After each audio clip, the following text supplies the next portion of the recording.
Hello, my curious cats, and welcome to episode 9 of the Say Psychology podcast, the podcast for all the info on psychology's most questionable history. I'm your host, Leslie Lopez, PhD student and psychology nerd. Okay, so a few weeks ago, I attended this networking event down in Seattle that was hosted by the Seattle Opera, and I like going to these things, I'm an introvert, so it's hard enough to get yourself out there and connect, meet new people, network. I like going to these things, and it's always nice to get, some fresh air, even if it is indoors. It's a different kind of air, my introverts are going to get it. You'll get it. But yeah, so it was this fireside talk where the conversation was mostly geared towards the wage gap and how we should go around about it. Which, by the way, it's 2024. I cannot believe we are still debating and having this argument. Oh my goodness. But like I said, it was hosted by the Seattle Opera. So at the end of the fireside talk, we, the people that were at the event, we were offered a free tour of the Seattle Opera backstage. And I wasn't going to say no to that. Hello. So when we get backstage, we start off with the costumes. And the costumes is also where they make the wigs, which we all found out that the wigs are all handmade. Hand sewn. They take each strand of hair one by one, and they sew it into these mannequins' head. Now, the thing is, they showed us the mannequin heads that they used to make these wigs, and oh my god, it was so creepy because they were at the exact measurement of the actor or actress's head, and then they were made to kind of look like the actor and actresses. So they had the eyes, they had the mouth, they had the nose, and it low-key looked like a beheading. I'm not gonna lie, which was really creepy, and a lot of us were creeped out. But you see, the way my mind works, I was like, yo, what if these are actual heads, and us, the tour guide people, we're here in kind of this escape room where no one escapes, and in the end they just kind of and we end up as one of these mannequins. I don't know, that's just the way my mind works. Anybody else? But anyways, this week's episode includes actual beheadings. Not of humans, but beheadings nonetheless. This week, we're looking at the Landis Facial Expression Experiment, an experiment that was intended to study different facial expressions accidentally gave a group of people lifelong trauma. So, if you're a little bit insane in the membrane like me, get cozy tozy, and let's jump into it.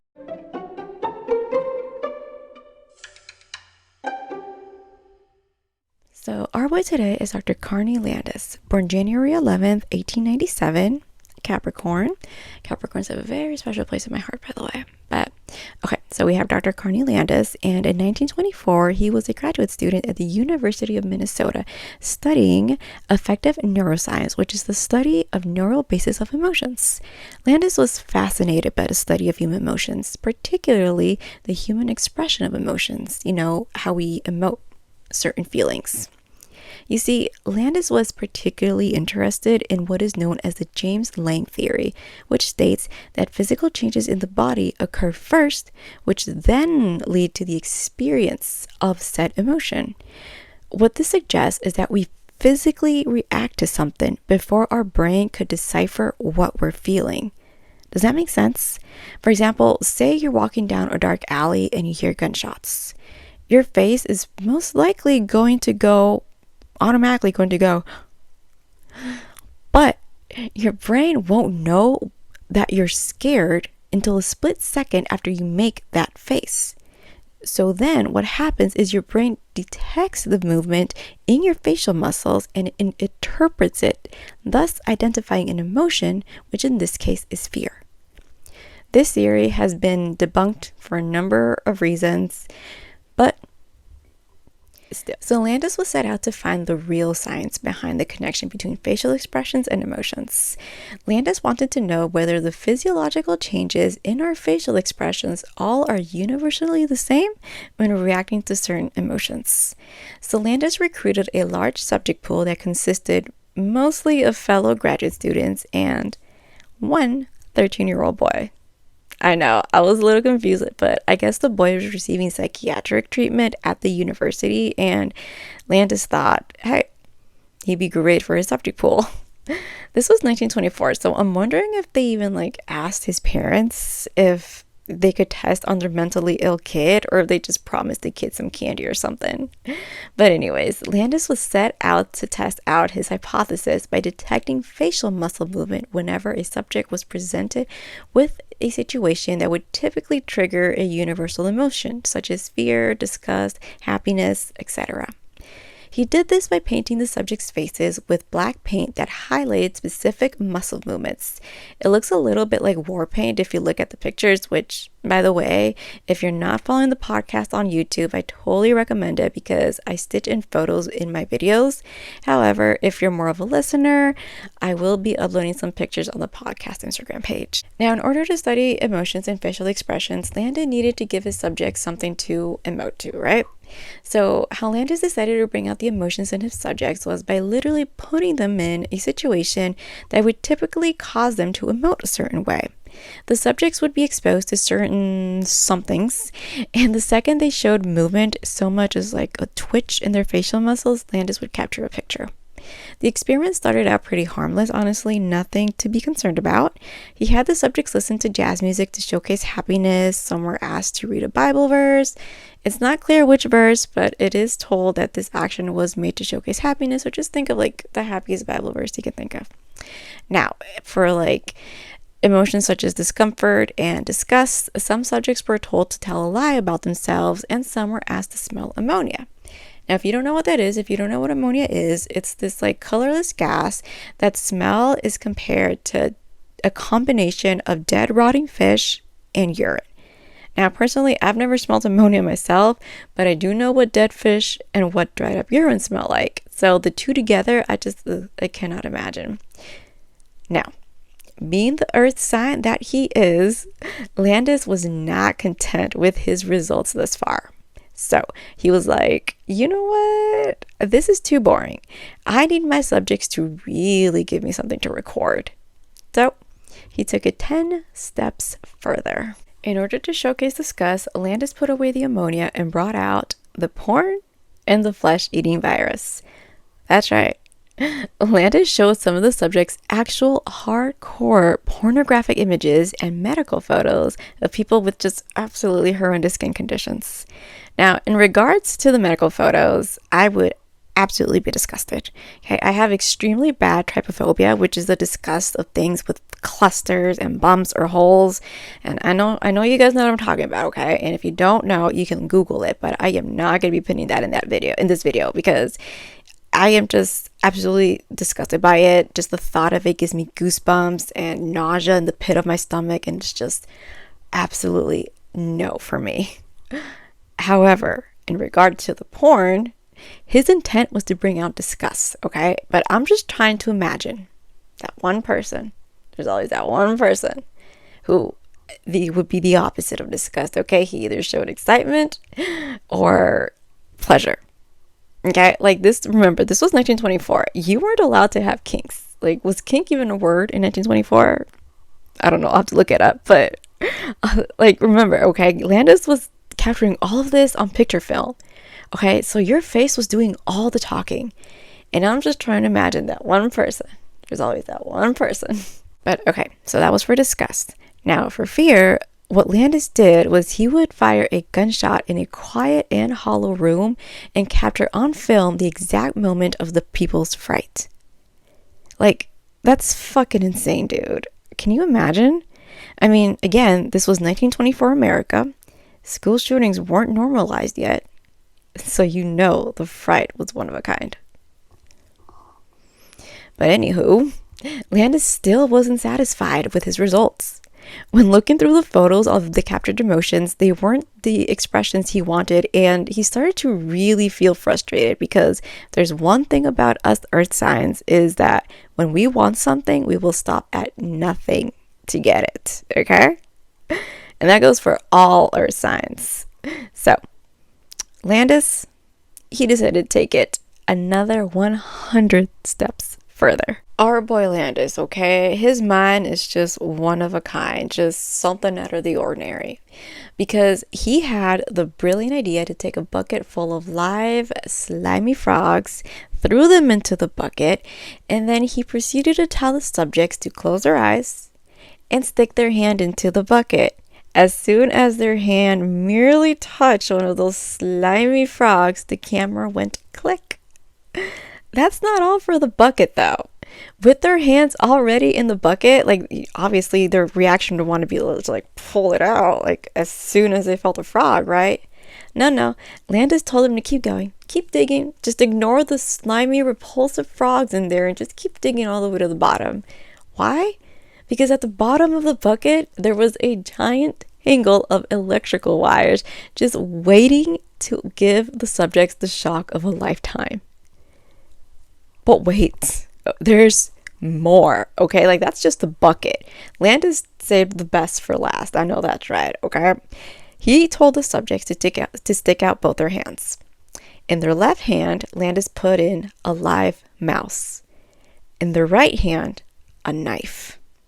And in a flat, monotone voice, he told his subjects to decapitate the mouse. The subjects could not believe what they were hearing. Most of them asked if he was joking, and he flat out said he wasn't. He straight up told them they actually had to cut off the animal's head, and if they didn't, he would do it for them in front of them while they watched. Now, here is where Landis finally started to see some real emotion start to show. Sadly, however, they weren't exactly the reactions he was hoping for. In the extremely high stressful situation that the subjects were put in, some started crying, some were laughing hysterically, some had completely frozen in place, and others burst into loud swearing. Like, just take a second to imagine what that would look and sound like. Like, I know this is supposed to be a serious situation, but I can't help but laugh thinking about it. Like, you got Sally over here just crying her ass off because she doesn't want to kill the little mouse. You got Junior over there just fuck you and this experiment. You got Timmy over here just frozen in place, not knowing what to do. I'm sorry, but like I said, I know it's supposed to be a serious situation, but it's kind of funny if you think about it. Now, 2/3 of the participants actually went ahead and ended up complying with Landis's orders and decapitated the poor little mouse. The other 1/3 had to stand there and watch as Landis decapitated each of their mice one by one as they watched. Forget the traumatized subjects for a quick second, okay? How sick in the head do you have to be to carry out multiple mice decapitations in one sitting without so much as flinching, okay?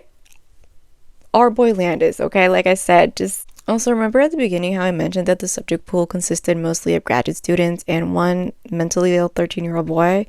Well, medical records show that the reason the 13-year-old boy was receiving psychiatric help at the university to begin with was for psychological issues and high blood pressure. Oh, little Timmy had no idea what he was getting himself into. High blood pressure? You're gonna know what high blood pressure is, that's for sure. The mice was the last of the tests for the experiments, thank God, because what else comes after that, truly? Okay, the subjects went home with nothing but a traumatized experience. Because remember, this was 1924, so there were no ethical standards to work by, and there was no obligation to give the subjects any form of compensation for their volunteering to participate in the experiment. I mean, honestly though, imagine that after everything you had just experienced, okay? Unsolicited porn, gunshots, hand and frog and electrical wire bucket, and a mouse decapitation, and all you receive is a chance to win a $25 Amazon gift card? Not funny, but kind of. After all the trauma the participants had to witness and partake in, we could at least say it was well worth it for science. Well, you'd be wrong. because the results of the experiment weren't even noteworthy, okay? According to Landis's published research on the experiment, he came to 5 different conclusions. 1. There is no typical facial expression accompanying any emotion aroused in the experiment. 2. Emotions are not characterized by typical expression or recurring pattern of muscular behavior. 3. Smiling was the most common reaction, even during the most unpleasant experiences.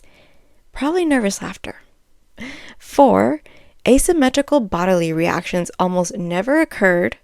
And 5. Men were more expressive than women. Okay, I know the results virtually had no noteworthy impact, but the last one always gets me, because what happened, men? How are you, as a man, more emotionally expressive than your female peers? What happened? And is it supposed to be the other way around? But back to the results. Honestly, there is nothing in there that could ever justify a mouse massacre and the trauma inflicted upon the participants. One very interesting thing did come out of the experience, though, but it wasn't noted until 40 years later. Remember how when Landis told the subjects to decapitate the mouse, 2/3 complied regardless of the protesting, the tears, and the suffering? Well, this percentage is in fact similar to the results of the 1961 Milgram experiment, in which scientists commanded the subjects to inflict an electrical shock to a third individual. This shows us that regardless how we feel about something, if we are told to do so by an authority figure, we are likely to comply. I'm not going to go much further into the Milgram experiment because I am going to cover in season 2, but what I will say is that even though Landis did not get the results he wanted or was expecting, he overlooked a very important detail, which was the authority aspect of it all. And it was right there. Almost 40 years before the biggest experiment that actually tested the power of authority took place. That's insane, okay? Can you imagine what we could have accomplished in the science community had Landis just shifted his perspective and his focus just a little bit? Regardless of what seems like a pretty useless experiment, Landis's research did pave the way for some greater research in emotional behavior. Soon after, scientists and psychologists alike began to explore emotions beyond what's on the outside and on the surface, like facial muscles. They were able to take studies such as Landis's and turn them into a gateway for further research, which really is the whole point of scholarly literature, right? And thanks to Landis's and other similar studies, we know that emotions, including fear, aggression, and revenge, are processed in the amygdala, a small area of the brain that sits just near the temporal lobes in the cerebrum. Now, we also know that the amygdala is also connected to the brainstem via the hypothalamus, and which the brainstem being responsible for our facial movements. So it is all interconnected in a way that we had no idea about in 1924. But there is a connection. There is always a connection. Now, what's crazy but also kind of nice is that Landis was still a grad student when he set his experiment in motion. So he went on to graduate with high honors and successfully worked 40 years in psychiatric research in the state of New York. And the best part is he never hurt another animal ever again. What are your thoughts on this? Like, do you think you'd be able to go through everything that was laid on the table, including the mouse decapitation? Let me know down in the comments. I'm very curious. Because personally, I would have ran out the door the minute I was told to look at a picture of skin disease. Because like I said, I have terrible trypophobia. And just the thought of it, I could simultaneously cry and puke just by the thought of it. Well, my curious cats, thank you so much for tuning in to this week's episode. This week was quite the ride, that's for sure. If you enjoyed today's episode, please like, subscribe, review, and share with other curious cats. Please leave your thoughts and comments on today's episode, and please leave any suggestions for future episodes because I want to know what y'all want to know. Stay up to date with news and episodes on the podcast's Instagram page at the Say Psychology Podcast. As always, citations will be in the description if you want to check those out. Stay blessed, stay sane, and stay psyched. I love you. Bye.